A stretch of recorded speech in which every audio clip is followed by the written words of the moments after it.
नमस्कार दोस्तों, राउज आईएएस के हिंदी यूट्यूब चैनल पर आपका स्वागत है। दोस्तों, आज का यह लेक्चर हमारे यूट्यूब चैनल पर आरंभ किए गए भारतीय अर्थव्यवस्था के साप्ताहिक करंट अफेयर्स से संबंधित है। इस वीडियो सीरीज में हम भारतीय अर्थव्यवस्था से संबंधित साप्ताहिक रूप से जो भी महत्वपूर्ण खबरें होती हैं उन खबरों का यूपीएससी सिविल सेवा की परीक्षा के अनुरूप विश्लेषण करते हैं। और पिछले वीडियो में मैंने आपको तरीका बता दिया था कि इस सीरीज में हम किस तरीके से भारतीय अर्थव्यवस्था से संबंधित खबरों को पढ़ने वाले हैं। एक बार फिर मैं आपको बताता हूं कि इसमें हमारे पढ़ने का मोड क्या रहेगा।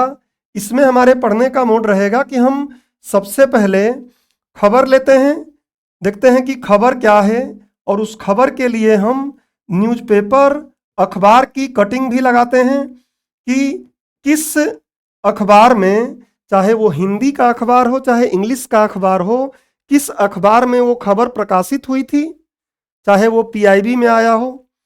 तो खबर के कटिंग को हम यहाँ शामिल करते हैं जिससे आपको ऑथेंटिकेट हो जाए, पता चल जाए कि हाँ कहाँ ये खबर प्रकाशित हुई थी। उसके बाद उस खबर को पूरा विस्तार से हम पढ़ते हैं और उसके बाद हम देखते हैं कि क्या विगत वर्ष में ऐसे कोई प्रश्न यूपीएससी सिविल सेवा की परीक्षा में आए हैं क्या। तो विगत वर्ष के प्रश्न हम लगाते हैं और उसके बाद आपको एक अभ्यास प्रश्न भी इसमें दिया जाता है जिससे कि आप उसको हल करके एक बार तय कर सकें कि आपने इस क्लास में जो पढ़ा उससे अभ्यास प्रश्न आप कर पा रहे हैं या नहीं कर पा रहे हैं।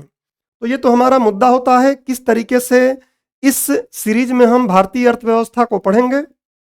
आज का जो लेक्चर है, इस लेक्चर में हम 25 फरवरी 2024 से लेकर 2 मार्च 2024 तक जो भी अर्थव्यवस्था से जुड़े खबरें आई हैं, प्रकाशित हुई हैं, उनको हम विश्लेषण करेंगे, उनके बारे में पढ़ेंगे।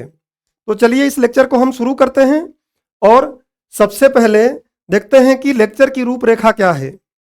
देखिए, आज के इस लेक्चर में हम बोर्ड पर आपको स्पष्ट दिखाई दे रहा है इन खबरों को आज हम शामिल करने वाले हैं कि कौन कौन सी खबरें हैं। तो देखिए, एक तो हम WTO की मंत्री स्तरीय जो बैठक हुई है MC13 दुबई मतलब संयुक्त अरब अमीरात के अबू धाबी में जो हुई है उसके बारे में पढ़ेंगे, देखेंगे कि क्या इससे संबंधित विषय वस्तु रहा है।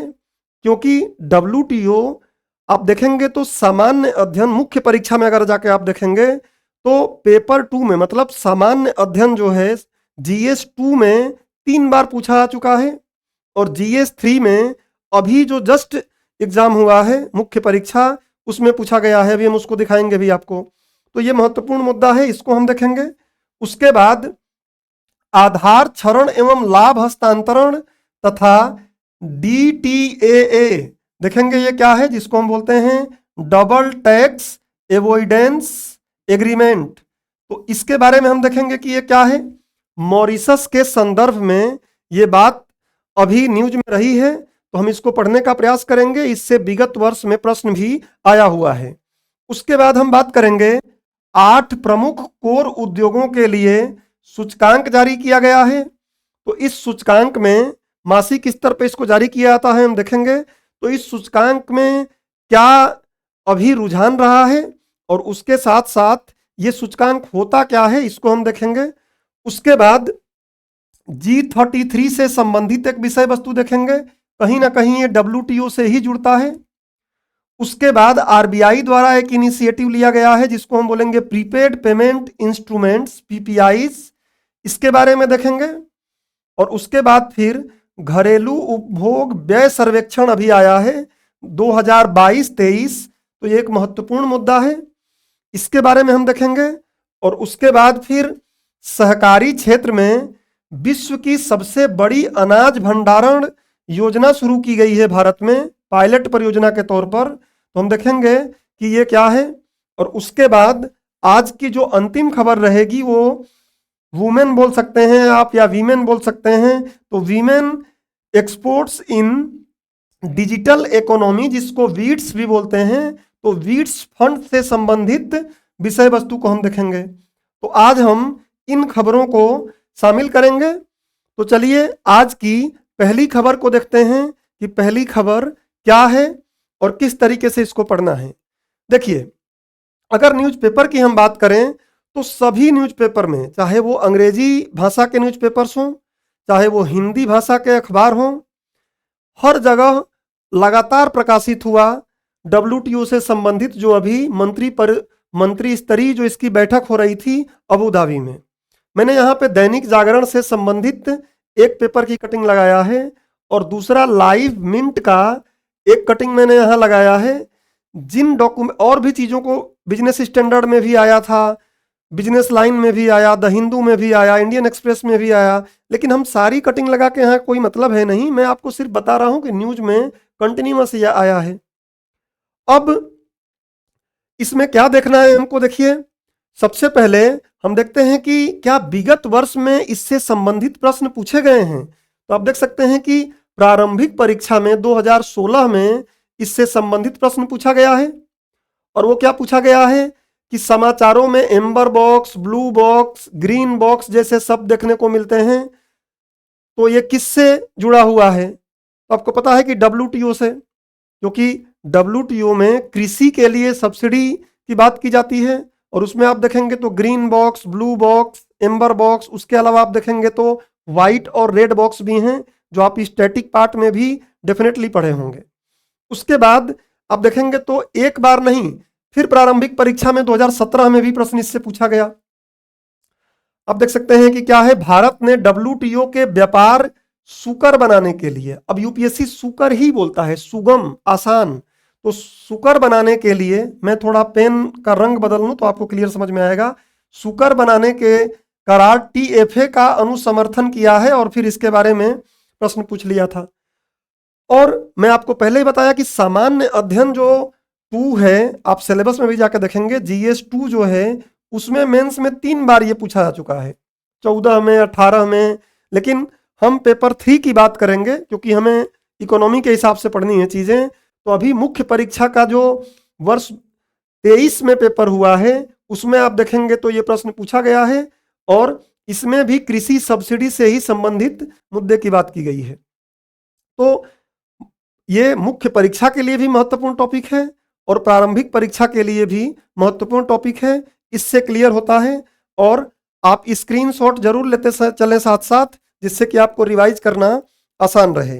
अब आते हैं हम इसके बारे में पढ़ें तो विश्व व्यापार संगठन WTO क्यों न्यूज में रहा, चर्चा में क्यों। तो चर्चा में आपको मैंने अभी संदर्भ बता दिया कि जो WTO की मंत्री स्तरीय बैठक होती है, अभी MC13 हुई है, 13वीं बैठक हुई है। आपको पता है कि WTO 1995 में बना, 1996 में उसका पहला बैठक हुआ।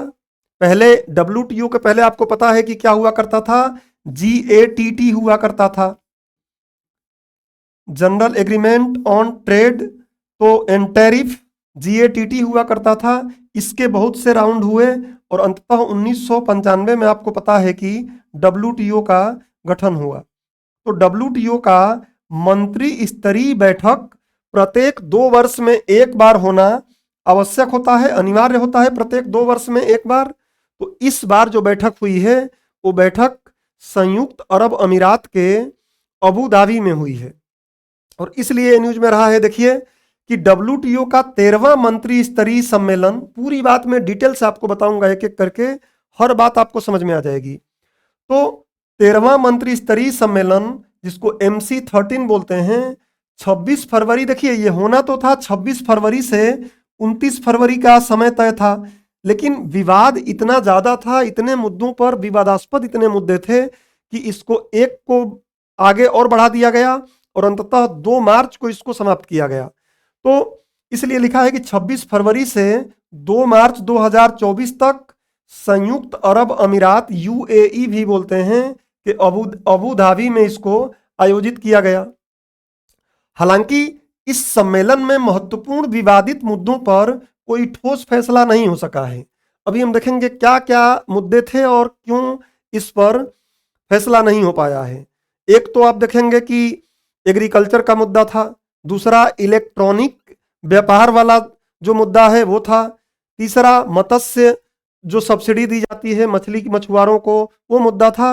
तो कई ऐसे मुद्दे थे लेकिन किसी का कोई ठीक ठाक सोल्यूशन नहीं निकल पाया है, बल्कि उसको बढ़ा ही दिया गया है आगे। तो हम देखेंगे अभी आगे। अभी थोड़ी बात करने पहले हम मुद्दे पे आगे बढ़े उससे पहले थोड़ा समझ लीजिए कि डब्ल्यूटीओ का मंत्री स्तरीय सम्मेलन क्या है। तो अभी मैं बताया कि डब्ल्यूटीओ का निर्णय लेने वाला सर्वोच्च निकाय है। अगर हम डब्ल्यूटीओ की बात करें थोड़ा सा और मैं आपको इस पर ओवरव्यू दूं तो देखिए, विश्व व्यापार संगठन जो है इसकी संरचना में सबसे ऊपर कौन आता है? मंत्री स्तरीय सम्मेलन। इसी का 2 वर्ष में एक बार बैठक होती है और इसमें सदस्य देशों के वाणिज्य मंत्री होते हैं, और वाणिज्य मंत्री नहीं आ रहे हैं तो कोई भी नामित पीएम द्वारा कोई भी नामित मंत्री इसमें या सदस्य भाग ले सकता है। इसके नीचे होती है महापरिषद या उसको हम सामान्य परिषद बोलते हैं। यही सामान्य परिषद जो है, अब इसका चुनाव और बाकी चीजें हमें जानने की जरूरत नहीं है, तो इसी आप देखेंगे तो इसी में से विवाद निपटारा के रूप में भी ये काम किया जाता है। इसी से ऊपर आप देखेंगे तो एक अपीलीय निकाय विवाद परिनिर्धारण दल होता है, जो अभी अमेरिका के कारण क्या है ठंडे बस्ते में पड़ा हुआ है। इसको भी रिवाइव करने का प्रयास भारत कर रही है कि एपिलेट कोई विवाद होता है तो उस विवाद को सुलझाने के लिए भी तो बॉडी काम करे, और उसमें जजों की नियुक्ति नहीं हो पा रही है अमेरिका के व्यवधान के कारण, जिसके कारण ये ठप पड़ा हुआ है। अभी हम देखेंगे इस बात को। और फिर आप देखेंगे तो इसी में व्यापार नीति एवं समीक्षा के लिए महापरिषद इसी से निकलता है। और फिर बहुत सी इसमें समितियां हैं, मैंने कुछ का नाम दिया है कि इस पर समिति है कि व्यापार एवं विकास के लिए, क्षेत्रीय व्यापार एवं समझौते के लिए, भुगतान संतुलन प्रतिबंध के लिए इत्यादि। ऐसे ही वस्तु व्यापार के लिए परिषद है, कृषि समिति है, व्यापार के लिए तकनीकी बाधाएं इत्यादि के लिए समिति बनी हुई है, बौद्धिक संपदा अधिकार जो होते हैं उसके लिए भी समिति बनी हुई है। देखिए, बौद्धिक संपदा अधिकारों के व्यापार संबंधी पहलुओं के लिए परिषद बनी हुई है, सेवा व्यापार के लिए परिषद बना हुआ है, वित्तीय परिषद बना है, गेट्स नियम बने हुए हैं। तो ये एक अलग स्टैटिक मुद्दा है जो आप पढ़े होंगे। मैं सिर्फ ये बता रहा हूं कि इनकी बैठक हुई है और ये सबसे सर्वोच्च निकाय है, सारे महत्वपूर्ण निर्णय यही लेता है। इनका काम तो क्या है? दिन प्रतिदिन के जो कार्य हैं उसको देखना है। बाकी मैंने आपको बता दिया कि डब्ल्यूटीओ का मुख्यालय स्विट्जरलैंड में है। वर्तमान में इसके 166 सदस्य हैं। पुरानी किताबों में आप पढ़े होंगे तो 164 पढ़े होंगे, क्योंकि अभी जो MC13 हुआ है अबू धाबी में, इसमें 2 सदस्यों ने और इसमें सदस्यता ली है। हम देखेंगे उसको। 1995 में इसका स्थापना हुआ था और इसकी पूर्ववर्ती संस्था कौन सी थी? संस्था तो नहीं बोल सकते, इसकी पूर्ववर्ती समझौता था। उसका भी एक बड़ा क्रोनोलॉजी है कि पहले ITO बनाया जाना था, वो नहीं बन पाया अमेरिका के कारण, तो अंततः देशों ने क्या कर लिया था, GATT बनाया था, वही चलता रहा और अंत में आके 1995 में WTO बना। तो वो कहानी अलग है और इसका जो मुख्यालय है वो स्विट्जरलैंड में है। तो ये बेसिक बातें हो गई। अब थोड़ा सा फिर हम अपने टॉपिक पे आते हैं कि WTO का मंत्री स्तरीय सम्मेलन क्या है। तो WTO का निर्णय लेने वाला ये सर्वोच्च निकाय होता है। अभी जो कंटेक्स्ट अभी के हैं उसको हम देखेंगे, लेकिन थोड़ा सा आपको बेसिक पता चल जाएगा तो सभी लोग कनेक्ट कर पाएंगे। इसमें विश्व व्यापार संगठन, ये व्यापार है, विश्व व्यापार संगठन के सभी सदस्य देशों के वाणिज्य एवं व्यापार मंत्री अथवा अन्य कोई नामित प्रतिनिधि होते हैं, जो भी मैं बताया आपको। और यह अनिवार्य है कि इसकी प्रत्येक 2 वर्ष में एक बार बैठक अवश्य हो। 2 वर्ष में एक बार अवश्य हो। अगर 2 वर्ष में से पहले भी हो जाता है तो कोई दिक्कत नहीं है, लेकिन 2 वर्ष में एक बार होना आवश्यक है। उसके बाद इसमें किसी भी बहुपक्षीय व्यापार समझौते के तहत किसी भी मामले पर निर्णय लेने का अधिकार है। किसी भी मुद्दे पर यह निर्णय ले सकते हैं। लेकिन महत्वपूर्ण बात यह है कि इसमें अगर निर्णय लेना है तो जितने भी सदस्य हैं सारे सदस्यों की सहमति लगेगी। कोई भी सदस्य बोल दिया है कि मैं सहमत नहीं हूं तो फिर निर्णय हो ही नहीं पाएगा। सर्वसम्मति होना चाहिए निर्णय होने के लिए। यह महत्वपूर्ण बात है। देखिए इसमें क्या है, इसमें किसी भी मुद्दे पर निर्णय के लिए सर्वसम्मति आवश्यक है। ये जरूर दिमाग में रखिएगा आप कि अगर एक भी देश, जैसे वर्तमान में 166 देश हो गए, एक भी देश अगर किसी मुद्दे पर असहमत है तो निर्णय नहीं हो पाएगा। सबको सहमत होना जरूरी है। कुछ बीच का ऐसा रास्ता निकाला जाता है कि सभी देश सहमत हों तभी जाके निर्णय हो पाएगा। तो ये आपको दिमाग में रखना है। और क्या है, तो यह WTO के सभी सदस्यों देशों या सीमा शुल्क, जैसे मान लीजिए यूरोपियन यूनियन है तो सीमा शुल्क बन गया, कई सदस्य भी इसमें शामिल होते हैं। तो इसलिए बोला जा रहा है कि सभी सदस्य देशों या जो भी सीमा शुल्क संघ हैं को एक साथ लाता है। ये सबको व्यापार के लिए क्या करता है, एक साथ लाता है। तो ये WTO की मंत्री स्तरीय सम्मेलन की बात है। इसका आप स्क्रीनशॉट ले लीजिए। तो फिर मैं आगे बढ़ता हूं। अब देखिए, ये मैंने आपको बता दिया, इसका भी स्क्रीनशॉट ले लीजिए। अब बढ़ते हैं कि जो मुख्य बात तो ये है कि अभी हुआ क्या, अभी जो बैठक हुई इसमें क्या क्या आउटकम्स निकल कर आए हैं वो हमें जानना जरूरी है। क्या निष्कर्ष, क्या परिणाम आया है। तो देखिए, पहले मैंने इसको एक माइंड मैप से समराइज किया है और आगे थोड़ा सा मैं आपको और इस पर ओवरव्यू दूंगा। तो WTO MC13 के महत्वपूर्ण निर्णय क्या है। पहला निर्णय तो यह है कि नए सदस्य जुड़े हैं, ये आपको दिमाग में रखना है। और नए सदस्य कौन जुड़ा है, तो एक कोमोरोस और दूसरा कौन है, तिमोर लेस्ते। इनका मैप जरूर देख लीजिएगा आप कि कोमोरोस का मैप जरूर एक बार देख लीजिएगा और तिमोर लेस्ते का भी देख लीजिएगा। मैं यहाँ पे लगाऊंगा तो लेक्चर और बड़ा हो जाएगा, इसलिए मैं ये वाला काम आपको होमवर्क देता हूँ। तो कोमोरोस और तिमोर लेस्ते आप पढ़ के बताइएगा कि ये किस महाद्वीप के देश हैं। कोमोरोस और तिमोर लेस्ते किस महाद्वीप के देश हैं, कमेंट में बताइएगा अगर आप ढूंढते हैं तो कोमोरोस और तिमोर लेस्ते ने WTO की सदस्यता ग्रहण की है, इसलिए 164 से 166 देश हो गए हैं। अब एक मुद्दा क्या था, ध्यान रखिए कि सार्वजनिक स्टॉक होल्डिंग का था। सार्वजनिक स्टॉक होल्डिंग को PSH बोलते हैं। अब ये क्या है समझ लीजिए। सार्वजनिक स्टॉक होल्डिंग मतलब जैसे मान लीजिए भारत है, तो भारत क्या करता है, अपने लोगों को खाद्य सुरक्षा के लिए, अधिनियम भी हमारा बना हुआ है, तो खाद्य सुरक्षा के लिए क्या करता है, MSP जारी करता है। और MSP के साथ आप देखेंगे तो क्या करता है, खासकर गेहूं और चावल को खरीदता है। और गेहूं और चावल को खरीद कर क्या करता है, स्टोर करता है। गेहूं और चावल को खरीद के स्टोर करता है भारत, और फिर वही क्या करता है, गरीबों को बहुत ही कम पैसे में, आप देखेंगे तो बहुत ही कम पैसे में गरीबों को वही देता है, PDS जिसको आप बोलते हैं, सार्वजनिक वितरण प्रणाली में। तो ये जो सार्वजनिक स्टॉक होल्डिंग है, इस पर क्या किया, जो विकसित देश हैं वो बोल रहे हैं कि आप एक लिमिट तक ही ये काम कर सकते हैं, उससे ज़्यादा नहीं कर सकते हैं। हालांकि ये मुद्दा बहुत पहले से चल रहा है। इसके लिए भारत को पीस क्लॉज मिला हुआ है, पीस क्लॉज मिला हुआ है। और इस पीस क्लॉज के माध्यम से ही जो और भी विकासशील देश हैं ऐसा काम कर पा रहे हैं। तो भारत सरकार चाह रही थी कि इसको बढ़ा दिया जाए, जिससे कि पीस क्लॉज क्या है, एक अस्थायी समाधान है। तो अगर जो लिमिट फूड स्टॉक होल्डिंग की है बढ़ा दिया जाएगा तो पीस क्लॉज की जरूरत पड़ेगी ही नहीं। लेकिन इस बार में इस पर कोई समझौता हुआ ही नहीं, और समझौता नहीं हुआ मतलब कि भारत अभी पीस क्लॉज वैसे ही लागू है और भारत ये काम करता रहेगा, सब्सिडी भी दे पाएगा और प्रोक्योर भी कर पाएगा, मतलब गेहूं चावल जो भी अन्न खरीद रहा है उसको आराम से खरीदता भी रहेगा। अगली बात क्या आई, मत्स्य क्षेत्र की सब्सिडी। एक्चुअली क्या है कि जो विकासशील देश हैं वो भी सब्सिडी देते हैं, लेकिन वो बोलते हैं कि जो विकासशील देश के मछुआरे हैं, आप पढ़ेंगे कि जैसे मैप देखेंगे तो क्या होगा कि यहाँ से आप देखेंगे 200 नॉटिकल मील, 200 नॉटिकल मील तक मछुआरे जाते हैं और यहाँ मछली पकड़ते हैं। तो विकासशील देश ये बोल रहे हैं कि 200 नॉटिकल मील तक जो मछुआरे जा रहे हैं और मछली पकड़ रहे हैं, उनके पास बहुत ज़्यादा वित्तीय संसाधन भी नहीं है, तो वो ठीक तरीके से कहीं ना कहीं मछली पकड़ रहे हैं और आजीविका के लिए ऐसा वो काम कर रहे हैं, तो उनको तो सब्सिडी दी जानी चाहिए। लेकिन जो विकसित देश हैं वो सब्सिडी देते हैं, तो मछुआरे वहाँ पे काफ़ी तकनीकी रूप से विकसित हैं, बहुत चीज़ें हैं, वो जाके क्या करते हैं, बहुत डीप तरीके से मछली पकड़ते हैं और काफ़ी उससे नुकसान होता है। तो उस पर विकासशील देश बोल रहे हैं कि विकसित देश क्या करें, खासकर वो लोग 200 नॉटिकल मील के बाहर जाके मछली पकड़ते हैं, जो विकसित देश के मछुआरे हैं। तो उसको रोकने की बात चल रही है कि इस पर 25 वर्षों तक आप सब्सिडी न दिया जाए, प्रतिबंध लगाया जाए। लेकिन इस पर भी कोई भी समझौता नहीं हो सका है।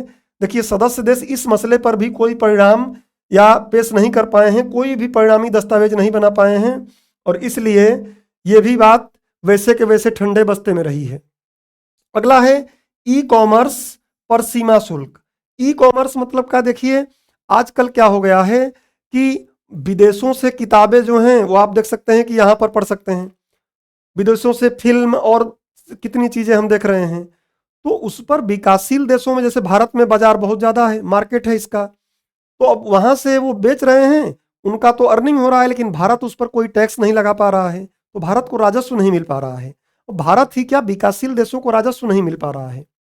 तो भारत जैसे विकासशील देश बोल रहे हैं कि जो ई कॉमर्स है इस पर हम क्या करेंगे, सीमा शुल्क या टैक्स लगाएंगे।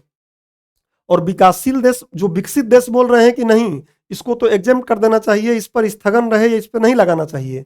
और ये काम 1998 से हो रहा है, 1998 से प्रयास किया जा रहा है, लेकिन नहीं लग पा रहा है। इस बार भी ऐसा हुआ है कि ये शुल्क लगाने की अनुमति नहीं मिल पाई है, सहमति नहीं बन पाई है, और 31 मार्च 2026 तक इसको क्या कर दिया गया है, आगे बढ़ा दिया गया है।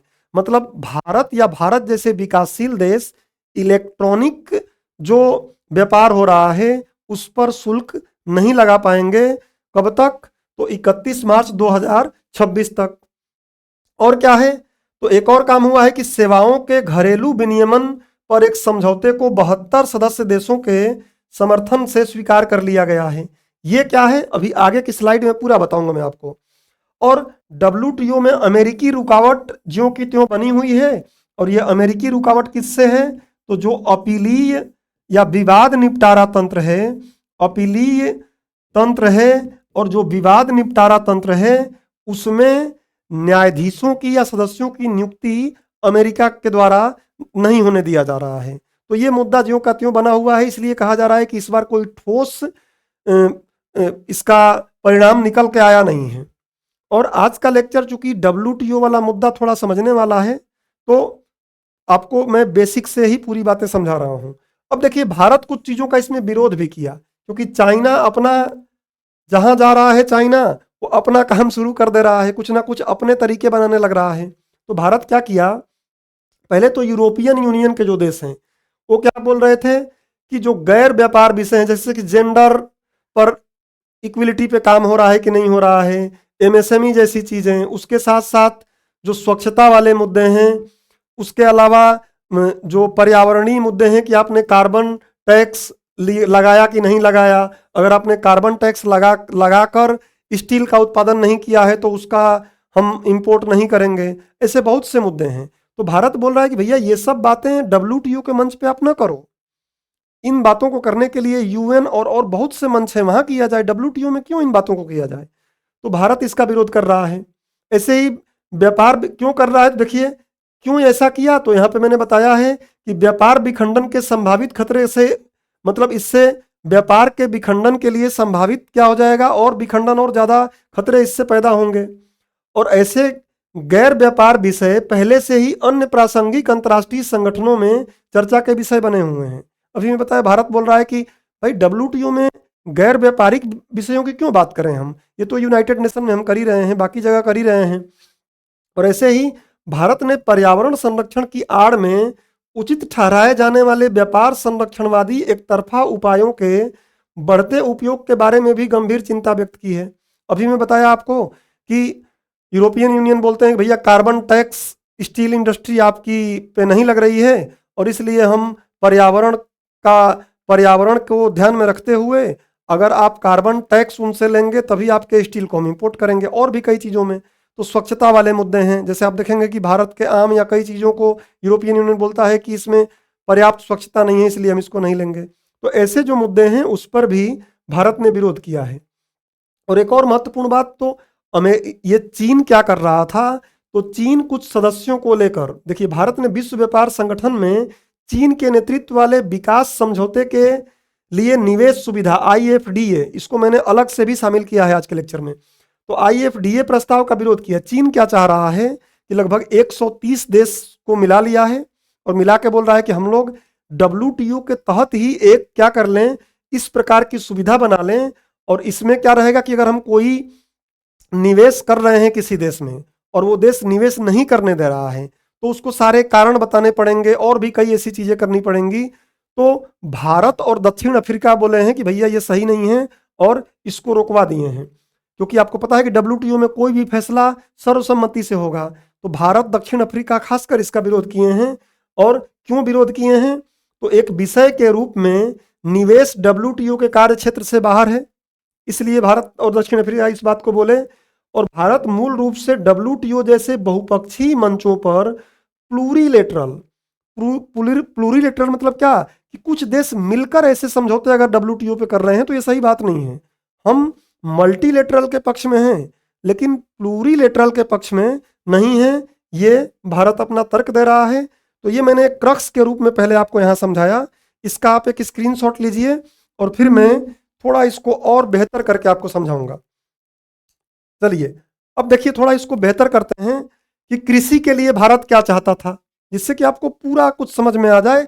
और बाकी बेसिक बात तो आपको आती ही होगी, बेसिक बात पढ़ाने जाएंगे अगर हम कि सारे सब्सिडीज को तो वो लंबा हो जाएगा।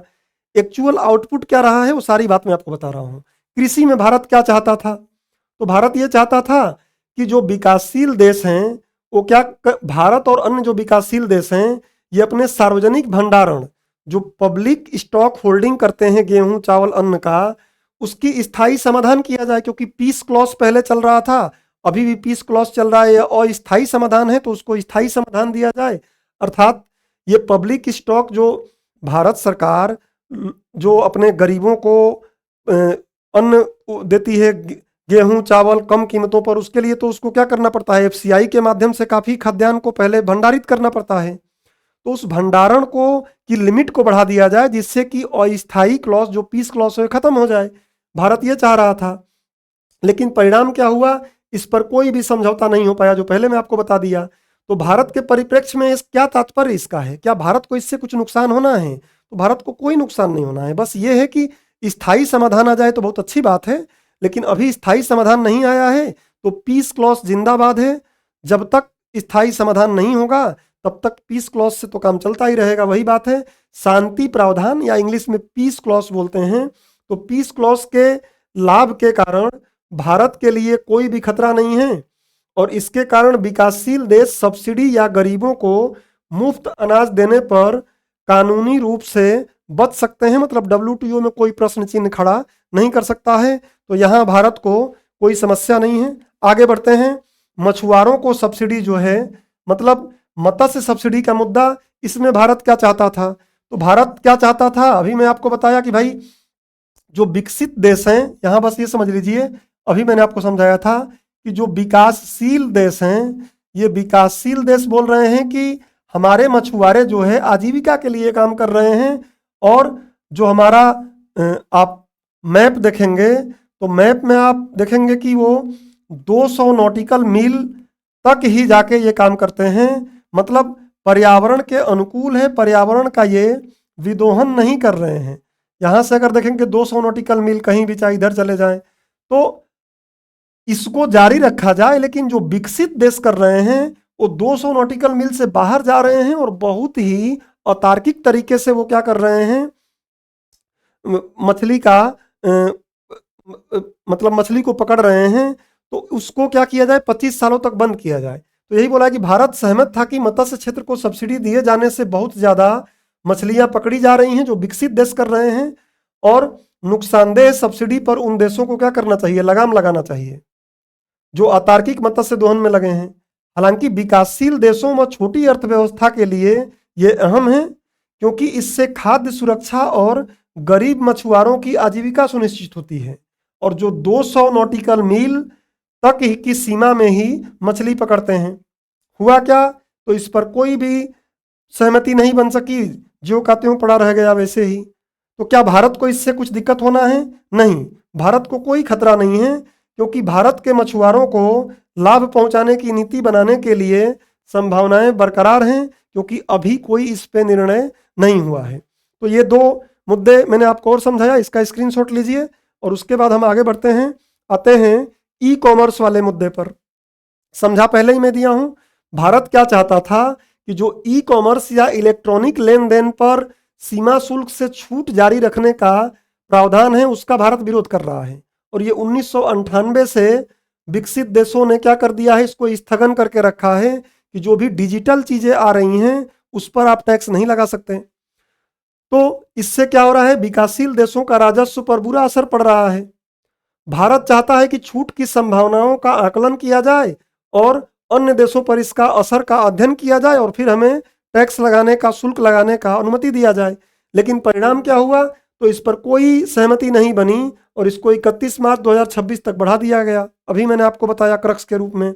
भारत के परिप्रेक्ष्य से इसका क्या तात्पर्य है, तो भारत एवं विकासशील देशों को इससे कर हानि होती रहेगी। 1998 से हो रही है, जब टैक्स नहीं लगा पाएंगे तो कर हानि होती रहेगी। अगर ये लगाने का अनुमति मिल जाता है तो कर राजस्व बढ़ेगा। अब भारत के दृष्टिकोण से तो ये ठीक है, लेकिन भारत के लोगों के दृष्टिकोण से कितना बढ़िया है ये भी देखना है कि अभी हमको विदेशों की किताबें मिल जाती हैं और भी बहुत कुछ इलेक्ट्रॉनिक चीज़ें हमको मिल जाती हैं फ्री में। जब ये शुल्क लग जाएगा तो हो सकता है कि उस समय हमारे लिए टफ हो जाए, वो एक अलग मुद्दा है, कभी हम लोग मेंस के तौर पे आगे बात करेंगे। अगला है घरेलू सेवा विनियामक एसडीआर। ये आपको जरूर ध्यान रखना है, इस पर प्रश्न बनने की संभावना है। तो डब्ल्यूटीओ में ही 72 देशों के एक समूह ने घरेलू सेवा नियामक एसडीआर पर डब्ल्यूटीओ के सदस्य देश सहमत हुए। इसका उद्देश्य क्या है, तो ये 72 देश डब्ल्यूटीओ के सभी सदस्य देशों को अपने देशों में प्रोफेशनल सेवा देने में सहूलियत प्रदान करेंगे। प्रोफेशनल जो भी सेवाएं हैं, जैसे मान लीजिए आईटी वाली सेवाएं हैं, भारत उसमें वैसे भी काफ़ी आगे है और सभी देशों को एक समान सुविधाएं मिलेंगी, कहीं भी किसी से भेदभाव नहीं किया जाएगा इन 72 देशों के द्वारा। भारत के लिए क्यों महत्वपूर्ण है, तो भारत इन 72 देशों के समूह में एक तो शामिल नहीं है, क्योंकि भारत अगर शामिल रहता तो अन्य देशों के भी प्रोफेशनल, सारे जो 166 देश के प्रोफेशनल हैं वो भारत में सेवा देते तो दिक्कत होती। तो भारत शामिल नहीं है, लेकिन भारत के प्रोफेशनल्स, क्योंकि ये 72 देश सभी देशों को, 166 देशों को अनुमति देंगे, तो भारत के प्रोफेशनल को अब इन देशों में अपनी सेवा देने में आसानी होगी। और हालांकि भारत इन देशों के प्रोफेशनल्स को अपने यहाँ किसी सुविधा देने के लिए बाध्य नहीं होगा। क्यों, क्योंकि इन 72 देशों में भारत शामिल नहीं है, तो ये तो बाध्य है नहीं। जो 72 देशों ने मिलकर ये बनाया है वो लोग पहले ही सहमत हैं कि हम अपने देश में बाकी जो देश बच गए उनके प्रोफेशनल्स को सेवा देने के लिए अनुमति देंगे। तो ये बहुत महत्वपूर्ण मुद्दा है, इसको पढ़ लीजिएगा आप, क्योंकि इससे संभावित प्रश्न आ सकता है और मैंने इससे प्रश्न बनाया है। अब आता है अभ्यास प्रश्न। मैं आपको पहले ही बता दूं कि इस लेक्चर में मैंने जो डब्ल्यूटीओ के कुछ और मुद्दे हैं कि भाई ये सब्सिडीज क्या है और भी सब्सिडीज के टाइप्स क्या हैं, उसमें आपको पता है कि जैसे भारत में, थोड़ा सा एक पेज लेकर आपको समझा दूं फिर अभ्यास प्रश्न करें। देखिए, अगर हम इस बात को आगे बढ़ाएं तो देखेंगे आप कि यही मैं आपको बता देता हूं। देखिए कि जो एमएसपी जारी किया जाता है भारत में, जो एमएसपी जारी किया जाता है, आपको पता है कि इसके लिए डब्ल्यूटीओ ये बोलता है कि 1986 से 88 तक के समय में जो भी एग्रीगेट प्रोडक्शन हो रहा था, जो भी एग्रीगेट प्राइस था उस समय, तो उस प्राइस के जो विकसित देश हैं क्या करेंगे, 5% तक केवल देंगे। और विकासशील देशों को बोला गया है कितना, विकासशील देशों को बोला गया है कि आप 10% दे सकते हैं। अब महत्वपूर्ण बात तो यह है कि विकासशील देश 10%, उस समय विकासशील देशों की मात्रा भी तो कम होगी, 10% कम ही होगा, विकसित देशों का 5% ही बहुत ज़्यादा हो जाएगा। और इसको अगर हम ध्यान में रखें तो भारत सरकार को गेहूं की एमएसपी कितनी देनी चाहिए, केवल 3 रुपए के आसपास देनी चाहिए। अगर 3 रुपए से ज़्यादा अगर एमएसपी जारी कर रहे हैं तो वो सारा कुछ कहलाएगा कि आप क्या कर रहे हैं, व्यापार में उल्लंघन कर रहे हैं, ट्रेड डिस्टॉर्शन कर रहे हैं। और इसलिए, और भारत 3 रुपए तो जारी नहीं करती है, आपको पता है। तो ये सब सारे मुद्दे हैं। और यहाँ पे टैक्स के मुद्दे आते हैं कि ग्रीन टैक्स है जो आप देंगे तो कोई दिक्कत नहीं है, सॉरी ग्रीन बॉक्स है सब्सिडी का जिसमें कोई दिक्कत नहीं है। उसके बाद ब्लू बॉक्स होता है जो यूरोपियन देशों में आप देखेंगे तो जारी किया जाता है, भारत में तो ऐसा इसको जारी नहीं किया था, ब्लू हो गया। ऐसे ही आप देखेंगे कि एक एम्बर बॉक्स है जो एकदम मनाही है इसका, और एम्बर बॉक्स में ही इन चीज़ों को काउंट किया जा रहा है। ऐसे ही आप देखेंगे तो इन्हीं में से हम देखते हैं एक श्वेत निकालते हैं, इसकी एक ऐसी सीमा जिसको हम दे सकते हैं उसको श्वेत बोलते हैं, और जिसको नहीं दे सकते वो रेड बॉक्स बोलते हैं। तो ये एक अलग मुद्दा है, डेफिनेटली आप पढ़े होंगे, मैं इसको शामिल नहीं कर रहा हूँ। अभ्यास प्रश्न देखिए, ये अभ्यास प्रश्न मैंने आपको यहाँ दिया है और विगत वर्ष के प्रश्न में पहले आपको दिखा दिया था, तो इसको आप हल करने का प्रयास करिए। एक बार स्क्रीनशॉट लीजिएगा, कमेंट में इसका आंसर दीजिएगा कि कौन सा सही है, और फिर हम आगे बढ़ते हैं अगले मुद्दे की तरफ। अगला मुद्दा आप देखेंगे बिजनेस लाइन, जो द हिंदू का ही एक पेपर है। उसमें बोला गया है कि जो हमारी कैबिनेट है, मॉरिशस की जो कैबिनेट है उसने क्या किया, अप्रूव कर दिया है जो DTAA मतलब डबल टैक्स एवॉइडेंस एग्रीमेंट, और BEPS जिसको हम बोलते हैं क्या, base erosion and profit shifting. अभी आगे मैं इसको हिंदी में बता रहा हूं। और आपको पता है कि 1982 में यह हुआ था, उसके बाद इसमें संशोधन करके 2016 में संशोधन किया गया, 2017 में इसमें संशोधन करके क्या किया गया, जो कैपिटल गेन्स टैक्स होता है मतलब पूंजीगत लाभ कर है, इसको भी इसमें शामिल किया गया था। तो मैं स्टैटिक वाले पार्ट पे नहीं जाऊंगा क्योंकि हम करंट अफेयर की बात कर रहे हैं, तो फिर वो बहुत लंबा हो जाएगा, इसलिए मैं आपको जो अभी बातें हुई हैं ये जरूर बताऊंगा। पूंजीगत लाभ को इसमें शामिल किया गया था, पूंजीगत लाभ कर को। और पूंजीगत लाभ कर क्या होता है, जैसे मान लीजिए आपके पास एक जमीन है, आपने 1 लाख रुपए में उसको खरीदा और 3 साल बाद उसको बेचा तो आपको 5 लाख मिला। तो 1 लाख और 5 लाख में अंतर कितना, 4 लाख। तो 4 लाख क्या हुआ, उस पूंजी पर आपको लाभ हुआ। अब उस पर जो टैक्स देना है वो पूंजीगत लाभ कर होगा। ये पूंजीगत लाभ कर को 2017 में इसमें शामिल किया गया।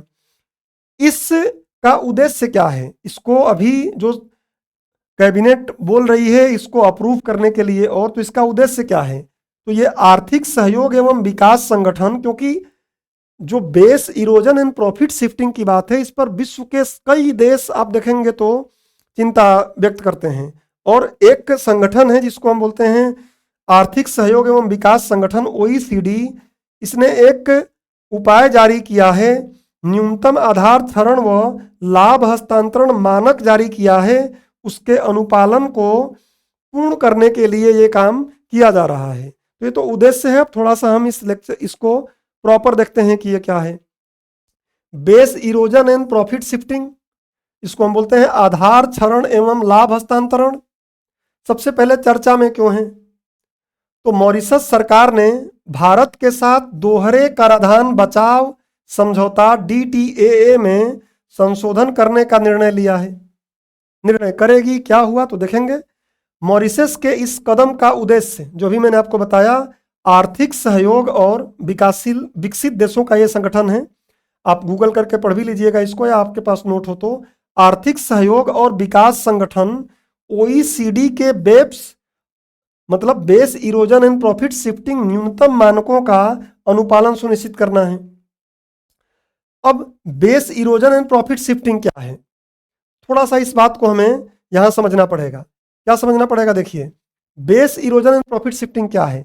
ये मान लीजिए भारत है, ये भारत है, और भारत की यहाँ पे एक कंपनी है, और ये मान लीजिए मॉरिशस है, और मॉरिशस की यहाँ एक कंपनी है, और इसी कंपनी का एक दूसरी अनुषंगी कंपनी यहाँ है।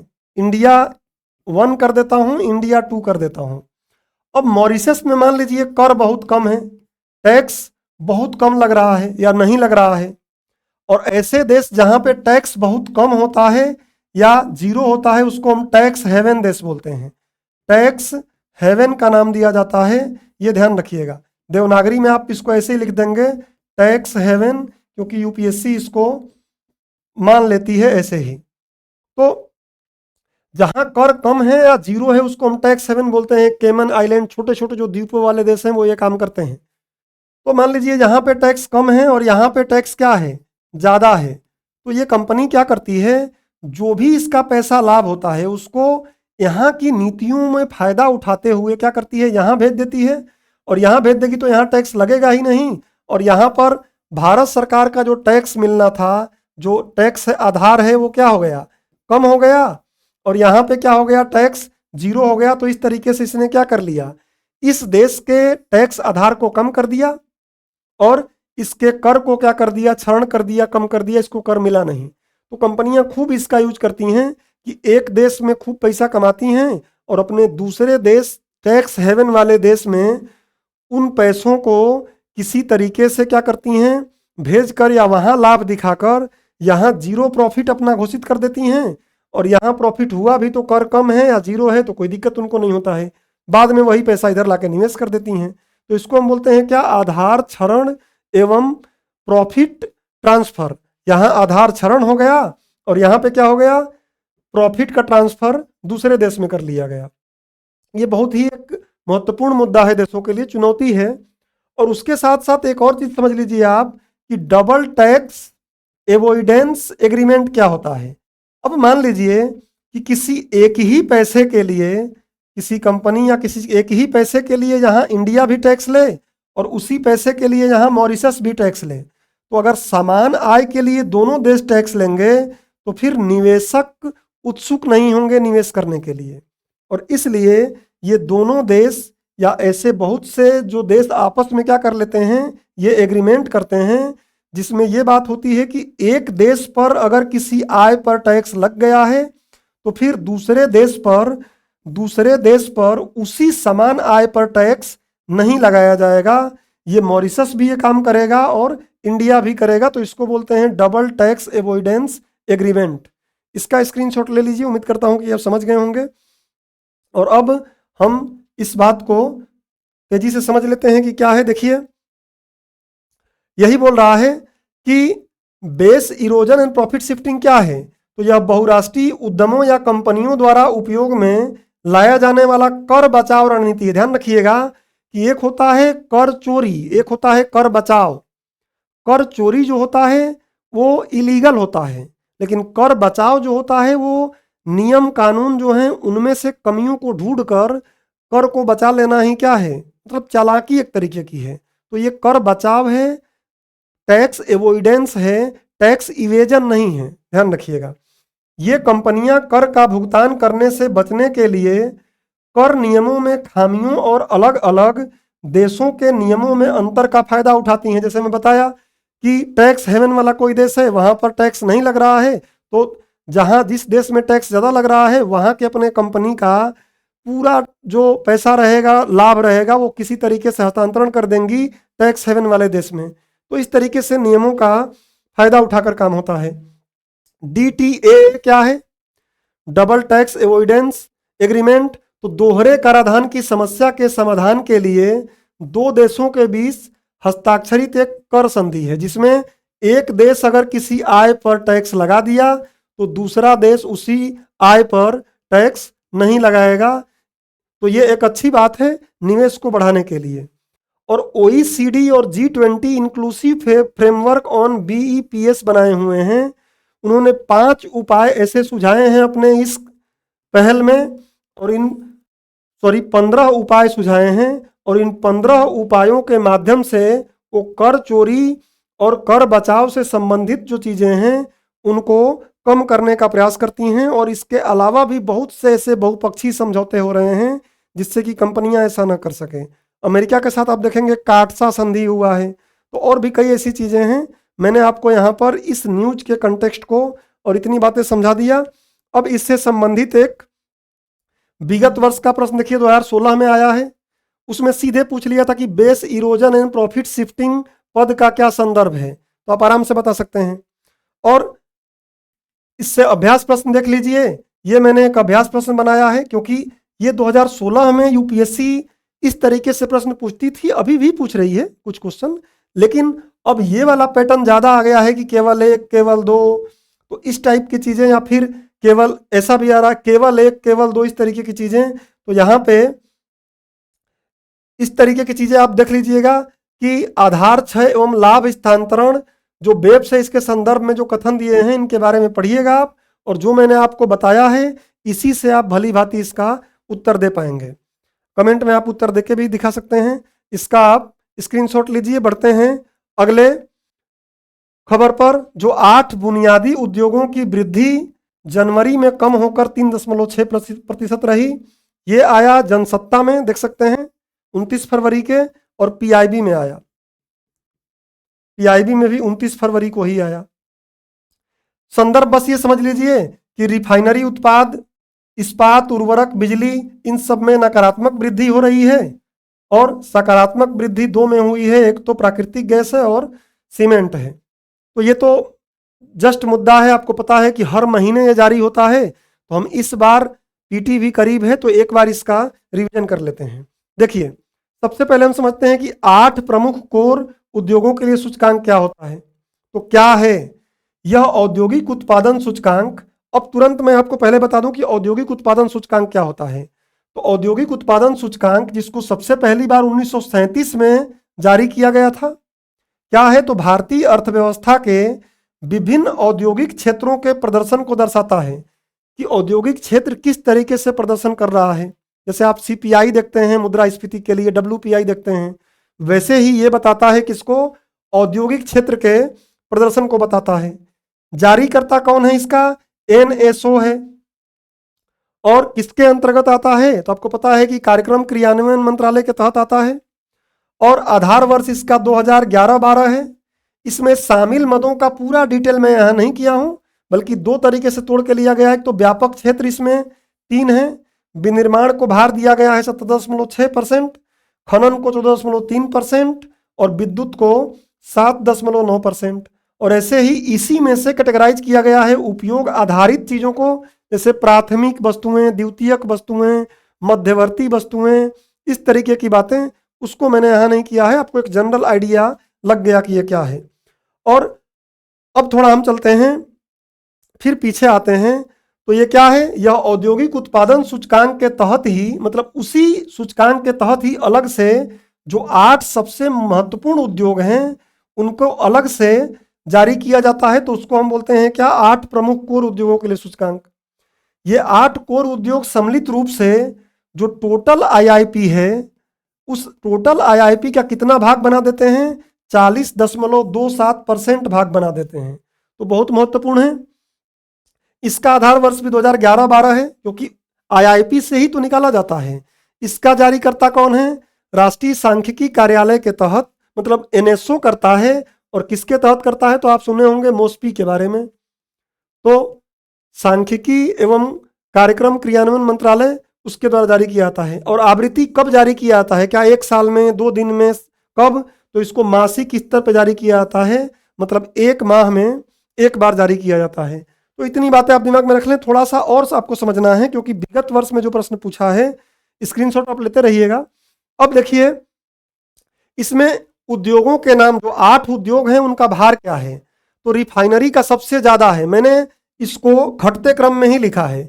रिफाइनरी उत्पाद का सबसे ज्यादा है, विद्युत का उससे कम है, स्टील का या इस्पात का उससे कम है, कोयला का उससे कम है, कच्चे तेल का उससे कम, प्राकृतिक गैस, सीमेंट और उर्वरक का सबसे कम है।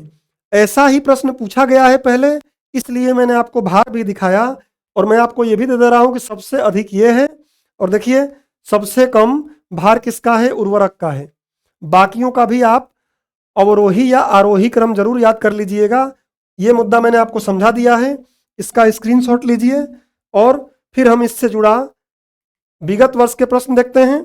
विगत वर्ष 2015 में इससे संबंधित प्रश्न आया है, और सीधे पूछा है कि 8 मूल उद्योगों के सूचकांक, जिसको इंडेक्स ऑफ 8 कोर इंडस्ट्री बोलते हैं, निम्नलिखित में से किसको सर्वाधिक महत्व दिया गया है। सर्वाधिक महत्व मतलब किसका सबसे अधिक भार है। अब देखिए यहाँ पे क्या बोल रहा है? कोयला, विद्युत, उर्वरक, इस्पात। आप जाके स्क्रीनशॉट लिए होंगे अगर, तो आराम से जाके यहाँ देख सकते हैं, जो मैंने आपको बताया था अभी, वहां से आपको पूरी बात मिल जाएगी कि कौन कौन सी चीजें हैं। देखिए सबका मैंने दिया है, तो यहां से आप आराम से देख लीजिएगा। मैं आगे बढ़ता हूं। अब आते हैं आगे, और इसका आंसर आप कर लीजिएगा। अब अभ्यास प्रश्न पे आते हैं। तो इससे संबंधित अभ्यास प्रश्न में नए तरीके से प्रश्न पूछे जा रहे हैं, उस आधार पर बनाया है मैंने। और इसको आप पढ़ेंगे तो जो हमने अभी यहाँ बताया है आपको माइंड मैप के थ्रू, उससे ही आप बहुत अच्छे से उत्तर दे सकते हैं। मैं प्रश्नों का भी उत्तर नहीं दे रहा हूँ क्योंकि उससे डबल से चीज़ें हो जाएंगी, उससे डबल में रिपीट हो जाएगा, और उस रिपीट से बचने के लिए मैं प्रश्न को नहीं पढ़ रहा हूँ, उत्तर नहीं करा रहा हूँ। अब आते हैं अगले न्यूज पर। अगला न्यूज किससे है? G33 से है। और ये आया है किसमें? देखिए आप, एक तो मिंट में आया था और दूसरा आप देखेंगे तो PIB में आया है, और अन्य जो खबरें हैं उनमें भी आया था, लेकिन मैंने इन दो को ही मुख्य रूप से शामिल किया है। क्या है देख लेते हैं। सबसे पहले देखते हैं कि G33 चर्चा में क्यों रहा। WTO एक महत्वपूर्ण मुद्दा होता है, तो WTO से ही कहीं ना कहीं इसका भी संबंध है। क्या है देखिए, विश्व व्यापार संगठन के 13वें मंत्री स्तरीय सम्मेलन से पहले, मंत्री स्तरीय सम्मेलन होने से पहले ही, क्योंकि हम इसमें क्या कर रहे हैं, 26 तारीख से शामिल कर रहे हैं, तो उसके पहले न्यूज में 26 के न्यूज में आया था कि अधिकांश जो G33 देश हैं वो खाद्य सुरक्षा के लिए सार्वजनिक स्टॉक होल्डिंग के स्थायी समाधान का आग्रह किए हैं। और सार्वजनिक खाद्य सुरक्षा के लिए जो PSH है, पब्लिक स्टॉक होल्डिंग, वो क्या है मैं आपको बता दिया हूँ कि गरीब जनता को कम कीमतों पर या निःशुल्क खाद्यान्न उपलब्ध कराने के लिए सरकारों को जो खाद्य इकट्ठा करना पड़ता है। आप देखे होंगे कि इसी में एक मुद्दा हो गया था कि एक कंट्री के जो WTO में महिला थी, उन्होंने बोल दिया था कि भारत क्या करता है कि पब्लिक स्टॉक होल्डिंग कम रेट पे करता है और बाद में निर्यात कर देता है। भारत ने जब विरोध किया तो उनको हटना पड़ा। कौन सा देश था? अगर आप पढ़े होंगे तो आपको पता होगा। चलिए, वो खैर मुद्दा नहीं है, हमें वैसी चीज़ें एग्जाम में पूछी भी नहीं जाएंगी, जो काम की बातें हैं हम यहाँ देख रहे हैं। तो चर्चा में इसलिए रहा कि समाधान किया जाए। भैया पीस क्लॉज कब तक अस्थायी रहेगा, इसका कोई स्थायी समाधान लेकर आइए पीस क्लॉज का। अब इनकी मुख्य मांगे क्या थी, ये जानने से पहले हम जान लें कि G33 क्या है। तो यह विकासशील और अल्प विकसित देशों का गठबंधन है जो कृषि में सीमित बाजार खोलने के लचीलेपन का समर्थन करता है। मतलब ये बोलता है कृषि में पूरा बाजार ना खोला जाए। अब जैसे मान लीजिए गरीब जो देश हैं, विकासशील देश हैं, वहाँ पे विकसित देशों के कृषि की चीज़ें आने लगे तो फिर क्या हो जाएगा, वो काफ़ी सस्ती हो जाएंगी जो विकसित देशों की वस्तुएं हैं, और जो देश रहेगा उसके किसानों की वस्तुएं क्या हो जाएंगी, बहुत महंगी हो जाएंगी। तो वहाँ के किसानों के लिए तो पूरा आजीविका का सिस्टम ही गड़बड़ हो जाएगा। इसलिए वो बोलते हैं कि हम उस पर टैक्स लगा सकते हैं, जिसको हम बोलते हैं सामान्य तथा विभेदित हमारे साथ व्यवहार किया जाए, जनरल तथा डिफ्रेंशिएटेड व्यवहार किया जाए। इन्हें कृषि में फ्रेंड्स ऑफ स्पेशल प्रोडक्ट्स या विशेष उत्पादों के मित्र के रूप में भी जाना जाता है G33 को। लेकिन महत्वपूर्ण बात यह है कि इनकी स्थापना 2013 के कैनकन मंत्री स्तरीय सम्मेलन, 1995 में WTO बना, तो 2003 के कैनकन जो मंत्री स्तरीय सम्मेलन हुआ था वहाँ पर इसको इन्होंने बनाया था, और जिसे विशेष रूप से कृषि के संबंध में विश्व व्यापार संगठन वार्ता के दोहा दौर के दौरान और क्या कर दिया गया था, समन्वित कर लिया गया था। कतर का राजधानी दोहा जो है, वहाँ जब हुआ तो इसको और ज़्यादा ठीक तरीके से समन्वित किया गया था। इसके सदस्य कितने हैं तो आप नाम से उलझ जाएंगे। नाम है G33, लेकिन सदस्य इसके कितने हैं, 47। मतलब नाम से लेना देना नहीं है सदस्यों के लिए। और सदस्य में कौन कौन से, तो 47 सदस्य तो याद करना हमारे लिए मुश्किल है। बस दिमाग में रखना है कि चीन भी है, भारत भी है, इंडोनेशिया भी है, पाकिस्तान, नाइजीरिया, फिलीपींस, तुर्की, तंजानिया, केनिया इत्यादि जैसे देश हैं। तो बहुत से विकसित मतलब विकासशील और अल्प विकसित देश इसमें शामिल हैं। अब इनकी मांगे क्या हैं, तो यहाँ आप समझ सकते हैं कि सार्वजनिक होल्डिंग के स्थायी समाधान का आग्रह किए हैं। तो इनकी मांगे यही हैं कि खाद्य सुरक्षा उद्देश्यों के लिए सार्वजनिक स्टॉक होल्डिंग के महत्व पर बल दिया जाए, उसकी सीमा बढ़ाई जाए। PSH है क्या, तो PSH एक नीति उपकरण है, जिसको कई बार मैं आपको समझा दिया, जिसका उपयोग सरकारों द्वारा किसी देश के लिए खाद्य सुरक्षा सुनिश्चित करने के लिए किया जाता है। इस उपकरण के माध्यम से ही क्या किया जाता है, भंडारण किया जाता है। और एक है विशेष रक्षोपाय तंत्र, स्पेशल सेफ गार्ड मैकेनिज्म। इसका मतलब क्या, तो एक सुरक्षा उपाय है जो विकासशील देशों को उन कृषि आयातों के खिलाफ आकस्मिक प्रतिबंध लगाने की अनुमति देता है जो घरेलू किसानों को नुकसान पहुंचा रहे हैं। मतलब अमेरिका से मान लीजिए, अमेरिका से इमेजिन कर लेते हैं कि गेहूं भारत में आ रहा है, और अमेरिका में आपको पता है कि किसान काफ़ी समृद्ध हैं, उनको सब्सिडी भी ठीक ठाक मिल जाती है, तो उनकी कीमतें काफ़ी कम रहेंगी। अब जब वो भारत में आएंगी तो भारत के किसानों की गेहूं बहुत महंगा हो जाएगी, तो फिर ये गेहूं कौन खरीदेगा? अमेरिका वाला खरीदेंगे लोग। तो हमारे यहाँ के किसानों की तो आजीविका पूरी गड़बड़ हो जाएगी, पूरा सिस्टम बिगड़ जाएगा। तो हमें क्या होना चाहिए? एक विशेष रक्षोपाय तंत्र होना चाहिए जिससे कि हम अमेरिका वाले गेहूं पर क्या कर लें? टैक्स लगाएं, इतना टैक्स लगा दें कि भारत के में जो गेहूं की कीमतें हैं उतना हो जाए, जिससे कि हमारे किसानों का कोई अहित ना हो। तो ये बात है, ये इनकी मांगे हैं, इसको आप देख लीजिएगा, एक स्क्रीनशॉट लीजिए। और फिर देखिए विगत वर्ष में ब्रिक्स से ऐसे प्रश्न पूछे गए हैं, आप देखेंगे और भी संस्थानों से ऐसे प्रश्न पूछे गए हैं। तो हमने ब्रिक्स का लगा दिया और यहाँ एक अभ्यास प्रश्न आपको दिया है, इस अभ्यास प्रश्न को आप हल करने का प्रयास करिएगा। जो नया पैटर्न 2023 से शुरू हुआ है उसी प्रकार का प्रश्न मैंने बनाया है, इसका आंसर आप कमेंट सेक्शन में दे सकते हैं। स्क्रीनशॉट लीजिए और बढ़ते हैं आगे। अगला हमारा न्यूज क्या है कि common prepaid payment instrument for travel access the country soon says RBI. कुल मिला के ये देखिए किसमें, मिंट में आया है, और ये कहाँ आया है? तो ये आया है बिजनेस लाइन में। ऐसे पीआईबी पर भी आया है कि आरबीआई ने क्या किया है, एक प्रीपेड इंस्ट्रूमेंट जारी किया है, और वो क्या है उसके बारे में हम देखते हैं। सबसे पहले प्रीपेड पेमेंट इंस्ट्रूमेंट पीपीआईज क्या होता है, चर्चा में क्यों है, पहले समझ लीजिए। तो भारतीय रिजर्व बैंक ने बैंकों और गैर बैंकिंग वित्तीय संस्थाओं को सार्वजनिक परिवहन सेवाओं के लिए पीपीआई जारी करने की अनुमति दी है।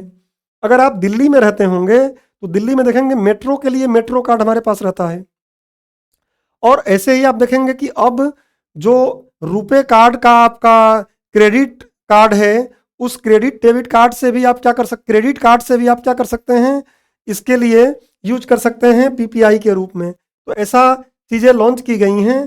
पीपीआई में टोल संग्रह, अगर टोल संग्रह पे आप चाहें तो उससे पैसा दे सकते हैं, पार्किंग में पैसा दे सकते हैं, ऑटोमेटेड फेयर कलेक्शन, जो भी पैसा रहेगा उस एप्लीकेशन को शामिल करके पैसा दे सकते हैं आप। अब महत्वपूर्ण हमारे लिए है कि प्रीपेड पेमेंट इंस्ट्रूमेंट होते क्या हैं। तो ये ऐसे भुगतान इंस्ट्रूमेंट होते हैं, भुगतान ही इससे कर सकते हैं आप।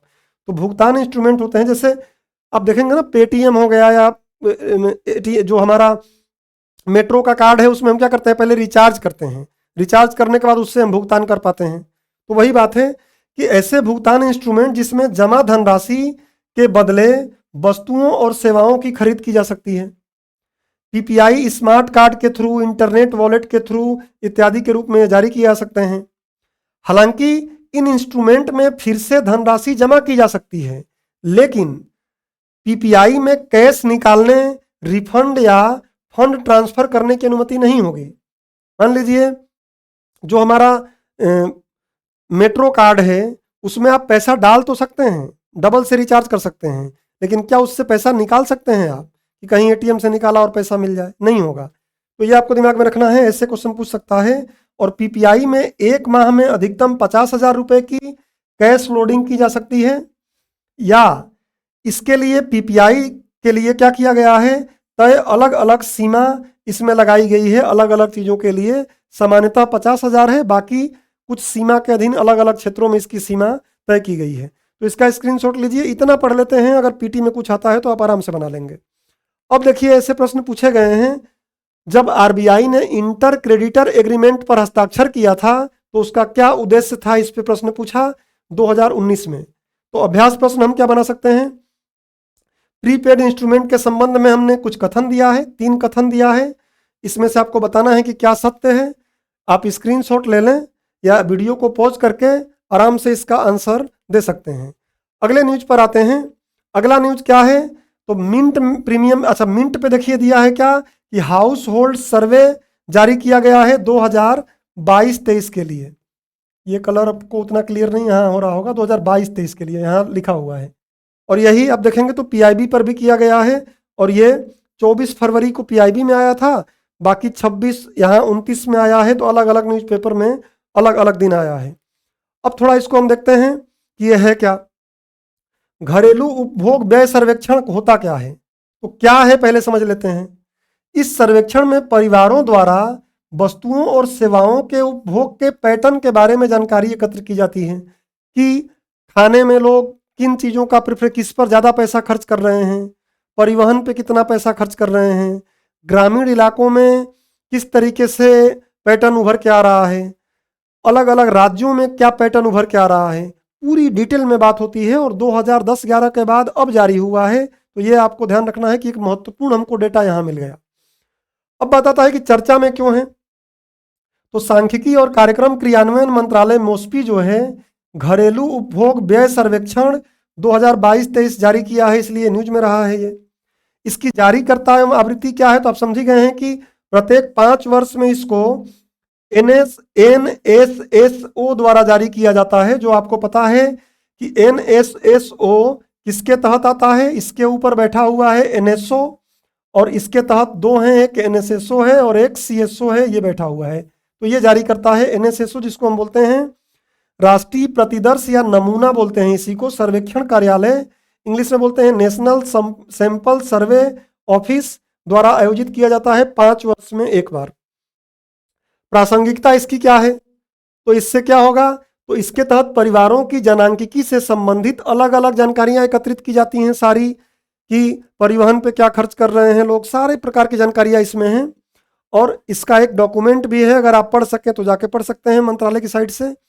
यह जानकारी परिवारों के उपभोग व्यय और व्यय पैटर्न, जीवन स्तर, रहन सहन को समझने में काफ़ी उपयोगी होता है। हम गरीबी को समझ सकते हैं कि गरीबी का स्तर क्या है, लोग किस जगह पे ज़्यादा खर्चा कर रहे हैं, ग्रामीण स्तरों में क्या चीज़ें हैं, किस राज्य में क्या ट्रेंड्स हैं, सब पता चलता है। इससे प्राप्त आंकड़ों का उपयोग GDP के बारे में हम देख सकते हैं कि क्या है, निर्धनता के स्तर को देख सकते हैं, उपभोक्ता मूल्य सूचकांक के आधार पर CPI जो इन्फ्लेशन हो रहा है उसकी स्थिति क्या है समझ सकते हैं। ऐसे विषयों को हम क्या कर सकते हैं, आर्थिक संकेतकों की समीक्षा कर सकते हैं और उससे जुड़ी नीतियां बना सकते हैं, या पैटर्न को अच्छे से पढ़ सकते हैं। तो ये इसके कार्य हैं। ये बेसिक जो बातें थी मैंने बता दिया, इसका आप स्क्रीनशॉट लीजिए और आगे बढ़िए। अब देखिए कि घरेलू उपभोग व्यय सर्वेक्षण जो है, इससे जो अभी 2022-23 में हुआ है, बहुत से बिंदु उभर के आए हैं। अब सारा तो रट नहीं सकते हम, कुछ महत्वपूर्ण बिंदुओं को मैंने यहाँ शामिल किया है। पहला कि ग्रामीण क्षेत्र में मासिक प्रति व्यक्ति औसत आय MPCI जिसको हम बोलते हैं, कि मासिक प्रति व्यक्ति औसत आय MPCI जो है वो बढ़कर कितना हो गई है, 3,773 रुपये हो गई है महीने की। और शहरी क्षेत्रों में यही कितनी हो गई है, 6,459। मतलब काफ़ी गैप है इसमें, लगभग दोगुना। और ये 2011-12 में जो हुआ था उसकी तुलना में दोगुनी हो गई है। तो ऐसे आपको दिमाग में रखना है, कभी UPSC पूछ लेगी कि दोगुनी हो गई है, 3 गुनी हो गई है, इस टाइप की बातें भी पूछ सकती हैं। और MPC ग्रामीण और शहरी दोनों क्षेत्रों के मामले में सिक्किम सबसे आगे है, सबसे ज़्यादा है, और छत्तीसगढ़ में दोनों ही मामले में सबसे कम है। ये आपको दिमाग में रखना है। भारत में ग्रामीण परिवार अपने कुल उपभोग व्यय का 46% भोजन पर कर लेते हैं, और शहरी क्षेत्रों में मात्र 39% भोजन पर अपने कुल मासिक औसत व्यय का जो भी पैसा आता है 39% शहरी वाले करते हैं भोजन पर, और ग्रामीण वाले 46% करते हैं। थोड़ी और बातें कि राज्यों में औसत MPCI में ग्रामीण और शहरी में अंतर, कि औसत जो MPCI है ग्रामीण और शहरी दोनों में घटा के देखें कि अंतर कितना आ रहा है, किसका ज़्यादा आ रहा है। तो मेघालय में 83% ये अंतर देखा गया है, सबसे अधिक, जो अच्छा नहीं है। और छत्तीसगढ़ में 82% है, तो ये अच्छी बात नहीं है। और 1999-2000 के सर्वेक्षण के बाद से भोजन पर व्यय का हिस्सा धीरे धीरे क्या हो रहा है, कम हो रहा है। आपको पता है कि जैसे जैसे प्रति व्यक्ति आय बढ़ती है, भोजन पर होने वाला व्यय धीरे धीरे कम होने लगता है। तो भोजन पर व्यय कम हो गया है। शहरी और ग्रामीण दोनों परिवारों के लिए जो गैर खाद्य वस्तुएं हैं उन पर अब व्यय ज़्यादा हो गया है। तो मुझे जो कुछ महत्वपूर्ण बिंदु लगे मैंने यहाँ बता दिया, बाकी और बहुत से उसमें बिंदु बताए गए हैं। मैंने कुछ बिंदुओं को यहाँ शामिल किया जो अत्यंत महत्वपूर्ण है। इसका आप स्क्रीनशॉट लीजिए। और इससे अब एक बात आती है कि राष्ट्रीय नमूना या प्रतिदर्श, दोनों एक ही बात है, कोई एक बोल सकते हैं। सर्वेक्षण कार्यालय NSSO क्या है? आपको पता है कि पहले NSSO हुआ करता था, CSO हुआ करता था। 2019 में इन दोनों को मिलाया गया और बनाया गया NSO, लेकिन इनको खत्म नहीं किया गया। आज भी इसका काम सर्वेक्षण का है और आप देखते हैं कि बहुत कुछ डेटा ये जारी करता है। और इसके ऊपर कौन बैठा हुआ है? मैंने उल्टा बना दिया, बट ऊपर आप देखेंगे इसके ऊपर बैठा हुआ है MOSPI। तो ये इसकी संरचना है। यही बातें बताई गई हैं कि सांख्यिकी और कार्यक्रम क्रियान्वयन मंत्रालय के तहत CSO एक संलग्न कार्यालय है और NSSO एक अधीनस्थ कार्यालय है। 2019 में उपरोक्त दोनों का विलय करके राष्ट्रीय सांख्यिकी कार्यालय NSO का गठन किया गया। NSSO की बात करें तो इसका प्रमुख महानिदेशक होता है और इसे अखिल भारतीय स्तर पर अलग अलग क्षेत्रकों में बड़े पैमाने पर सैंपल सर्वे आयोजित करने की जिम्मेदारी दी गई है। NSSO के आप देखेंगे अलग अलग चक्र के रिपोर्ट भी आती हैं। यह बेरोजगारी, उद्योगों का वार्षिक सर्वेक्षण जैसे कई सामाजिक एवं आर्थिक विषयों पर राष्ट्रव्यापी सर्वेक्षण आयोजित करता है। तो ये NSSO के बारे में इतनी बातें आप दिमाग में रखें।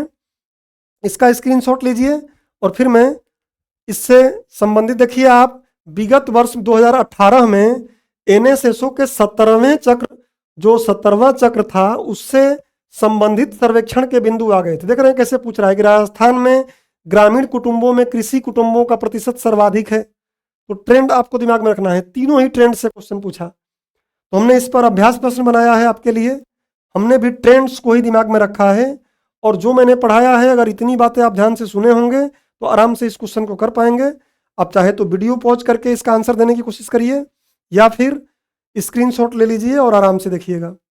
अब आते हैं हम लोग अपने अगले खबर पर कि प्रधानमंत्री मोदी जो है वो फार्मर्स के लिए, फार्मर्स हेतु कृषि के लिए क्या किए हैं, कृषि के विस्तार के लिए कुछ योजनाएं, कुछ पहल लॉन्च किए हैं। तो ये पहल कौन कौन से हैं थोड़े देखते हैं हम। देखिए, सहकारी क्षेत्र में विश्व की सबसे बड़ी अनाज भंडारण योजना के लिए पायलट परियोजना चालू की जा रही है भारत सरकार द्वारा और ये बहुत जरूरी है क्योंकि भंडारण की आप इकोनॉमी में पढ़ते होंगे कि स्टोरेज की समस्या हमारे यहाँ बहुत पुअर है, इसको हमें बेहतर करना है। तो स्टोरेज की समस्या को ठीक करने के लिए यह काम किया गया है। चर्चा में क्यों है? तो हाल ही में प्रधानमंत्री द्वारा सहकारी क्षेत्र के लिए नई पहलों की शुरुआत की गई है, इसलिए न्यूज में है ये। अगली बात, इस पहल के मुख्य बिंदु क्या है? विस्तार इसका 11 पायलट परियोजना है, मतलब अभी ट्रायल बेस पे देखा जा रहा है। तो ट्रायल बेस पे जब देखा जा रहा है तो यह 11 प्राथमिक कृषि ऋण समितियों पैक्स तक विस्तारित होगा। अब पैक्स क्या होता है, अगर आपको डाउट हो तो टेंशन मत लीजिए, अभी अगले स्लाइड में समझाता हूं। लक्ष्य क्या है? तो पैक्स के गोदामों को खाद्यान्न आपूर्ति श्रृंखला के साथ निर्बाध रूप से एकत्रित करना है और साथ ही खाद्य सुरक्षा और आर्थिक विकास को बढ़ावा देना है। अगर खाद्यान्नों की बर्बादी नहीं होगी तो खाद्य सुरक्षा तो अच्छा हो ही जाएगा, खाद्यान्नों की बर्बादी होगी नहीं। समर्थन और क्रियान्वयन क्या है? तो राष्ट्रीय कृषि एवं ग्रामीण विकास बैंक नाबार्ड, इसको आप जरूर होमवर्क के तौर पर रखिए और पढ़ लीजिएगा, द्वारा ये समर्थित है, इसके द्वारा फंडिंग दिया जाएगा। राष्ट्रीय सहकारी विकास निगम, ये भी होमवर्क आपका है, इसको पढ़िएगा, ये इसका नेतृत्व करेगा और इसे कृषि अवसंरचना कोष, कृषि विपणन अवसंरचना जैसी मौजूदा योजनाओं के बीच तालमेल बैठाते हुए क्रियान्वित किया जाएगा। और इससे परियोजनाओं में भाग लेने वाली जो पैक्स रहेंगी, प्राथमिक कृषि साख समितियां जो हैं, उनको बुनियादी ढांचे के विकास के लिए सब्सिडी और ब्याज छूट प्राप्त करने में सक्षम बनाया जाएगा, क्योंकि प्राथमिक कृषि जो साख समितियां हैं उनका ही प्रयोग करके तो ये काम किया जाएगा, इसलिए उनको मजबूत बनाने का बहुत से प्रयास किए जाएंगे। क्या हैं अभी हम देखेंगे। तो ये इस पहल के मुख्य बिंदु हैं। पैक्स का विस्तार करना ही पड़ेगा फिर। तो पैक्स के विस्तार में 2 बिंदु दिमाग में रखिए कि इस पहल के तहत गोदामों और कृषि से जुड़ी अन्य बुनियादी सुविधाओं के निर्माण के लिए देश भर में अतिरिक्त 500 कृषि ऋण साख समितियों का स्थापना की जाएगी और उसके बाद खेती को आधुनिक बनाने के लिए लघु और सीमांत किसान, आपको पता है कि किसानों को 5 कैटेगरी में बांटा जाता है। तो लघु किसान कौन सा है, सीमांत किसान कौन सा है, मध्यम किसान कौन सा है, इसको आप जरूर रिवाइज करिएगा, अदरवाइज फिर न्यूज में आता है तो मैं आपको डिटेलिंग करूंगा, क्योंकि यहाँ अगर मैं शामिल करूंगा तो लेक्चर का लेंथ और बढ़ जाएगा। के लिए 18,000 पैक्स का कंप्यूटरीकरण किया जाएगा।